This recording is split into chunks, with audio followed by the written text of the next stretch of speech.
नमस्कार, मी संदीप नागरे आणि आपण पाहत आहात आवाज महाराष्ट्राचा हा आमचा विशेष कार्यक्रम।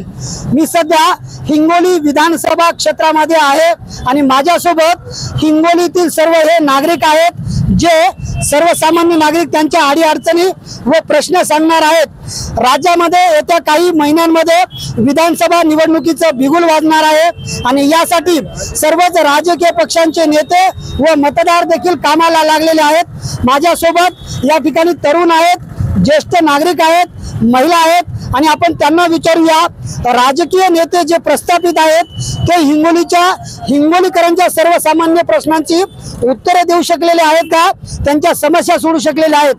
काय शहरातील समस्या आहेत जे राजकीय नेते सोडू शकले नाहीत? राजकीय प्रश्न जितने भी है राजकारण वालों ने, आमदार खासदार ने अभी तक छोड़ा ही नहीं। नाली का प्रश्न हो, पानी का हो, मेडिकल का हो या सरकारी हॉस्पिटल का हो, हिंगोली के आमदार ने अभी तक जितने नगर पालिका के काम है वो भी नहीं है। स्वच्छता नहीं है, कोटी रुपए स्वच्छता के नाम पे उठा जाए बिल, लेकिन हिंगोली में स्वच्छता नहीं है। निधी खर्च होतो मात्र या ठिकाणी प्रश्नांची सोडवणूक होत नाहीये। हिंगोलीतली प्रमुख समस्या काय?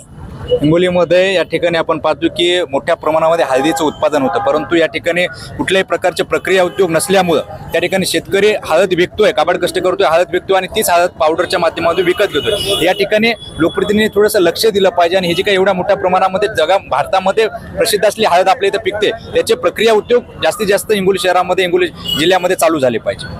हा अत्यंत महत्त्वाचा मुद्दा आहे। जगामध्ये सर्वात जास्त हळद पिकवणारा जिल्हा अशी हिंगोलीची ओळख आहे।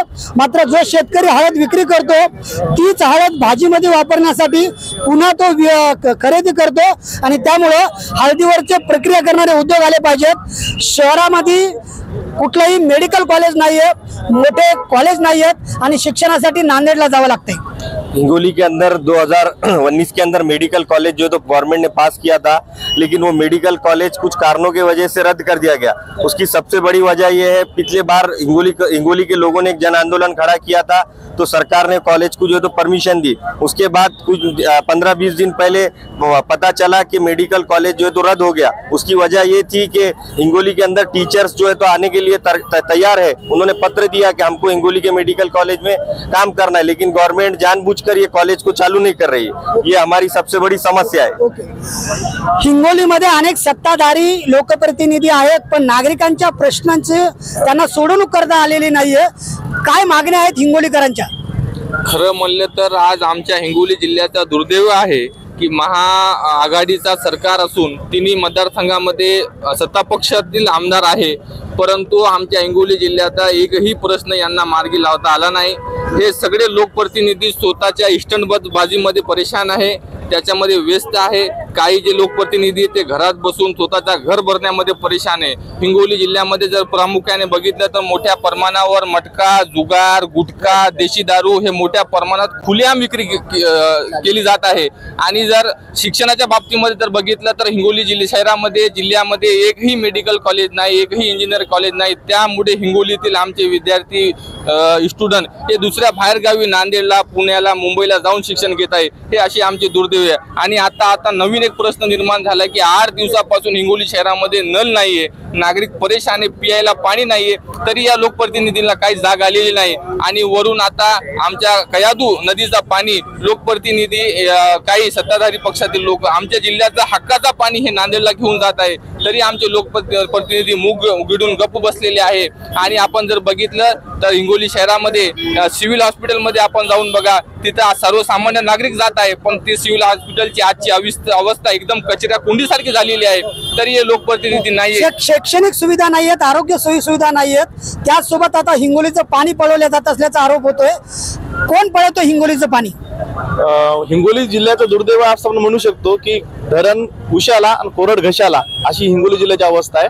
हिंगोली जिल्ह्यात प्रामुख्याने 3 धरण, हिंगोलीच्या जमिनी, शेतकऱ्यांच्या जमिनी जाऊन 3 धरण उभे राहिलेत, पण या तिन्ही धरणामध्ये आपण जर बघितलं तर त्यातला कमी कमी 10% सुद्धा सिंचन हिंगोली जिल्ह्यामध्ये त्याचं होत नाही। इसापूरचं पाणी, येलदरीचं पाणी आणि सिद्धेश्वरचं पाणी, तिन्ही धरणाचं पाणी हे नांदेडला पळवलेलं आहे। आता याच्यापेक्षाही दुर्दैव म्हणलं तर आणखी आश्चर्याची बाब म्हणजे हिंगोलीच्या कयादू नदी, हिंगोलीची जीवनदायिनी नदी आहे, त्या हिंगोलीची जीवनदायिनी नदी आता तिथून बोगदा करून ते पाणी थेटपणे आपल्याला नांदेडला पळवण्याचा घाट मोठ्या सत्ताधारींनी घातलेला आहे। त्यामध्ये माझा थेटपणे आपल्या सांगू शकतो माजी मुख्यमंत्री सुद्धा त्याच्यामध्ये प्रयत्नशील होते, पण हिंगोलीचे लोकप्रतिनिधी दुर्दैव म्हणजे निविदा निघाल्यानंतर 4-5 दिवसानंतर त्याला जाग आली आणि त्यानंतर हे आंदोलनाच्या पवित्रात आहेत। आज 14 दिवसाची निविदा आहे, यांचं आंदोलन संपेपर्यंत ती निविदा पासही होऊन जाईल। पाणी थांबवण्यामध्ये हिंगोलीचे लोकप्रतिनिधी अपयशी ठरलेले आहेत। ना उद्योग जिल्हा, मागासलेला जिल्हा, ही ओळख कशामुळे झाली? सगळ्यात मोठा दुर्दैव म्हणजे हिंगोलीचा आज हे आहे, राज्य पातळीवर किंवा देश पातळीवर हिंगोली नेमकं आहे कुठे हे कोणालाच माहित नाही। असं नाही की आपल्याकडे असं काही नाही ज्याच्यामुळे आपली ओळख निर्माण होऊ शकत नाही, आपल्याकडे बरंच काही आहे। हिंगोलीत औंढा नागनाथ सारखा तीर्थक्षेत्र आहे, अजून वेगवेगळ्या भरपूर गोष्टी आहेत। पण आता दुर्दैवाने अजून मोठा की उद्योग जगतात राज्याने वेगवेगळी श्रेणी केलेली आहेत, उद्योगच्या स्केलवर ABCD+D+ अशी वेगवेगळी श्रेणी केली आहे। याच्यात हिंगोली एक स्पेशल जिल्हा आहे ज्याची गिनती नॉन इंडस्ट्रियल झोन मध्ये येते, म्हणजे D मध्ये पण येत नाही, त्याच्यापेक्षाही अजून खालच्या पातळीवर आपण येतो। हिंगोलीकरांचे प्रश्न काय आहेत जे राजकीय नेते सोडू शकले नाहीत? साहेब, मला हळद प्रक्रियेवर एक शब्द बोलायचा फक्त। हळद प्रक्रिया संशोधन केंद्र आणलंय हिंगोलीच्या नावानं आणि घेऊन गेले नांदेडला माहिती चांगलं काम करते, याच्यात काही दुमत नाही। फक्त एवढंच आहे की हिंगोलीचे जे लोक असतील ते कामाला त्या हळद संशोधन केंद्रामध्ये लागले असते, जे काय 100, 200, 400, 500, पण ते प्रक्रिया तुम्ही घेऊन गेले नांदेडला। वसमतच्या अलीकडे 20 किलोमीटर आणि नांदेड पासून फक्त 20 किलोमीटर ते हळद संशोधन केंद्रीय प्रक्रिया आहे तिथे। तर साहेब मला सांगा, तुम्ही आणायचं हिंगोलीच्या नावानं घेऊन जायचं नांदेडला। आणि मला एक पाण्याचा प्रश्न एक बोलायचा साहेब, मला सांगा तुम्ही जे अर्धापूर हो, नांदेड हो, समजा कुठेही हो भागामध्ये बागायत शेती पिकती, ते हिंगोली जिल्ह्यात का पिकत नाही हो? का पिकत नाही? डाळिंब असो, तुमचं मोसंबी असो, तुमचा सेप असो, तुमचा जे काय फल फ्रूट ड्रॅगन असो, ते हिंगोली जिल्ह्यात का पिकत नाही? नांदेडपेक्षा जास्त पाणी आपल्या हिंगोली जिल्ह्यात आहे। इसापूर धरण, येलदरी धरण, सिद्धेश्वर धरण, बरोबर। जिल्ह्यामध्ये मुबलक पाणी आहे, मात्र बागायती शेती होत नाही। हिंगोलीकरांच्या समस्या काय आहेत? हिंगोलीकरांच्या समस्या अनेक आहेत साहेब, जसे की शेती, शिक्षण, आरोग्य।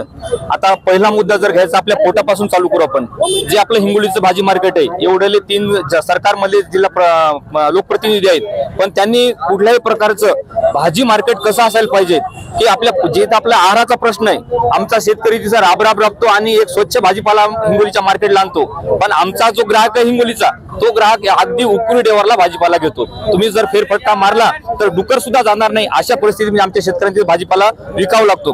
राहिला दुसरा प्रश्न, जे काही प्रशासनावर असणारा धाक आहे, तर लोकप्रतिनिधीचा धाक नाही राहिला आणि आपले जे काही कार्यकर्ते आहेत, या कार्यकर्त्याचा मोठेपणा जपण्यासाठी किंवा कार्यकर्त्याला जपण्यासाठी जे काही लोकप्रतिनिधी लोक प्रशासनावर दबाव आणतात, याला सोडून दे, त्याला सोडून दे, हे सुद्धा खूप चुकीचं चालले साहेब।